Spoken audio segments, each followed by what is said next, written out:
sifat jais bagi Rasul adalah sifat kemanusiaan, yaitu al-abdul basyariyah, artinya Rasul memiliki sifat-sifat sebagaimana manusia biasa seperti rasa lapar, haus, sakit, tidur, sedih, senang, berkeluarga, dan lain sebagainya.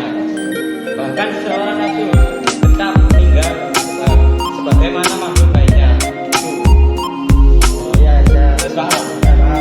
Assalamualaikum warahmatullahi wabarakatuh. Nah, kok masih ada dua bangku yang kosong? Belum selesai? Besok kita jemput bersama-sama ya.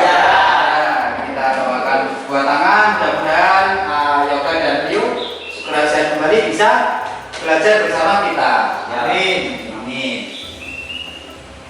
Ya, anak-anak, kita harus terus semangat belajar untuk menuntut ilmu supaya kita nanti ketika di masyarakat tidak terombang-ambing oleh berita hoax, oleh informasi atau ilmu-ilmu yang tidak benar tentang iman kepada Rasul. Hari ini kita harus belajar yang sungguh-sungguh supaya kita bisa meyakini, bisa mengetahui dengan benar sesuai ajaran Ahlussunnah wal Jamaah tentang materi yang akan kita pelajari. Materi yang akan kita pelajari ini adalah tentang sifat-sifat Rasulullah, tentang tugas, ada juga hikmah kita beriman kepada Rasulullah. Selanjutnya, alur kegiatan pembelajaran pada pertemuan yang kedua ini tentang iman kepada Rasulullah masih sama metodenya dengan metode yang kemarin, yaitu think, pair, and share. Kita berpikir bareng di satu bangku kelompok kalian yang bisa mengajar, yang tidak bisa. Begitu juga sebaliknya, yang tidak bisa mendengarkan penjelasan dari teman yang bisa atau yang paham. Itu istilahnya adalah think, pair, itu berpikir bersama, kemudian sharing di antara kedua teman. Paham ya? Seperti itu alurnya ya? Paham ya, oke.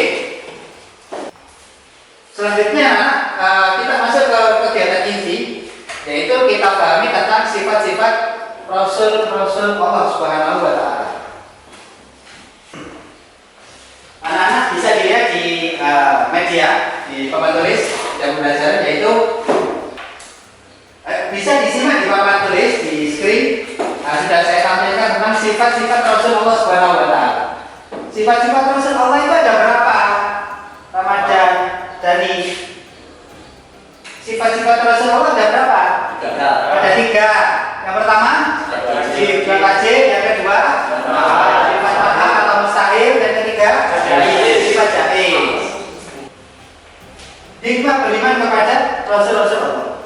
Kalau kita benar-benar mengimani sesuai dengan materi, sesuai dengan apa yang diajarkan oleh ulama-ulama kita Ahlussunnah wal Jamaah, yang pertama hikmahnya adalah makin sempurna imannya. Kalau iman itu sempurna, maka kita akan beraktivitas di muka bumi ini sesuai dengan syariat ajaran Nabi. Kemudian terdorong untuk menjadikan contoh atau teladan dalam hidupnya. Kita pasti meneladani orang-orang yang hebat. Tiada lain orang-orang yang hebat itu melainkan para utusan itu. Utusan yang terakhir namanya adalah Nabi Muhammad. Tiada lagi contoh atau teladan yang baik melainkan Nabi Muhammad di dalam kehidupan kita sehari-hari. Kemudian bisa lebih mencintai para Rasul, mengetahui hakikat dan hakikat dirinya bahwa ia diciptakan oleh Allah untuk menjadi atau untuk mengabdi kepada Allah Subhanahu wa Ta'ala. Itu sedikit penjelasan dari Pak Ustadz. Nah, selanjutnya saya minta seperti pertemuan minggu kemarin sudah saya kelompokkan di masing-masing tempat duduk. Kalian yang masih belum paham materinya bisa berdiskusi, bisa berpikir bersama, memahami materi yang sudah saya bagi, kemudian nanti sharing ke masing-masing teman. Ya, saling bertukar pikiran. Gitu ya? Bisa dilaksanakan anak-anak? Ya, terima kasih. Silakan dikerjakan sesuai instruksi dari Pak Minta. Oh ya, saya lupa tadi yang dijelasin Pak Ustadz tentang sifat wajib itu apa aja? Sifat wajib ada 4. Sidik artinya Rasul selalu benar. 2. Amanah artinya Rasul selalu dapat dipercaya. 3. Tabligh artinya Rasul selalu menyampaikan wahyu Allah. 4. Fatona artinya Rasul memiliki kecerdasan yang tinggi. Seperti itu ya. Dan apa arti sifat mahal dan ada berapa sifat mahal? Sifat mahal ialah sifat mustahil atau tidak mungkin dimiliki oleh Rasulullah. Dan Rasul memiliki 4 sifat mahal, yaitu 1. Kizib, yang artinya bohong. 2. Khianat, yang artinya tidak dapat dipercaya. 3. Hikmah, yang artinya menyembunyikan wahyu. Dan 4. Baladah, yang artinya bodoh. Oh ya, terus saya lupa. Apa sifat jais itu apa sih? Oh, sifat jais. Ini begini deh. Sifat jais bagi Rasul adalah sifat kemanusiaan, yaitu al-adl. Basyariyah artinya Rasul memiliki sifat-sifat sebagaimana manusia biasa, seperti rasa lapar, haus, sakit, tidur, sedih, senang, berkeluarga, dan lain sebagainya. Bahkan seseorang Rasul tetap meninggal sebagaimana makhluk lainnya, gitu. Oh ya, saya Wis paham? paham. Apa tugas-tugas Rasulullah ini? Tugas Rasulullah itu menyampaikan risalah dari Allah Subhanahu wa taala, mengajak kepada tauhid, yaitu mengajak umatnya untuk mengesahkan Allah Subhanahu wa taala dan menjauhi perilaku musyrik, kaya pacaran ngono lho. Kaya Pacaran itu musyrik pacaran. iya, Pak. Hah? Iya, Pak. Kan dosa, Pak. Oh, dosa. Iya. Nggak boleh melakukan dosa ya. Iya, enggak boleh, Pak. Ngerti? Terus menunjukkan jalan yang lurus kepada umatnya. Lurus? Ya gimana maksudnya lurus? Lurus maksudnya itu Pak, tidak melenceng dari agama, Pak. Ngerti toh? Oh iya. Dan hikmah beriman kepada Rasul Allah itu apa saja? Hikmah beriman kepada Rasul Allah yaitu 1. Semakin sempurna imannya. 2. Memiliki teladan dalam hidupnya. 3. Terdorong untuk menjadikan contoh dalam hidupnya. Ngerti kok? Ngerti. Ya, makasih. Ngerti. Anak-anak, mari kita simpulkan kegiatan pembelajaran pada pagi hari ini, yaitu tentang sifat-sifat Rasul-Rasul Allah, kemudian tugas-tugas Rasulullah, kemudian yang terakhir adalah hikmah beriman kepada Rasul-Rasul Allah Subhanahu wa taala. Dari yang tadi kalian berdiskusi, think and share, kalian berpikir bersama teman kalian, kemudian sharing, saling memahami materi pada pertemuan kali ini. Sekarang kesimpulannya, saya mencoba menyimpulkan dengan pertanyaan kepada kalian, dengan mengajukan pertanyaan kepada kalian. Sifat wajib Rasul-Rasul Allah itu ada berapa? 5. Iya, ada 4. Rehan. 1. Sidik. Amanah. Tabligh. Fatona. Sidik maknanya Rasul selalu benar.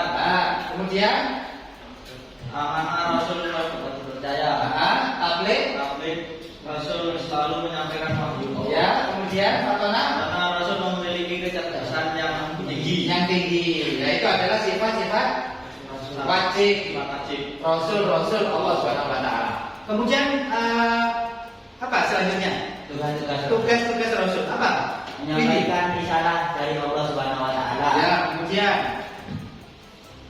mengajak kepada tauhid Ya, dan tauhid. menjauhi perilaku musyrik. menjauhi perilaku menyekutukan Allah. Terus kemudian Menunjukkan jalan yang lurus. jalan yang lurus. Jadi jalan yang lurus itu ditunjukkan oleh Rasul-Rasul Allah. Kemudian terakhir hikmah.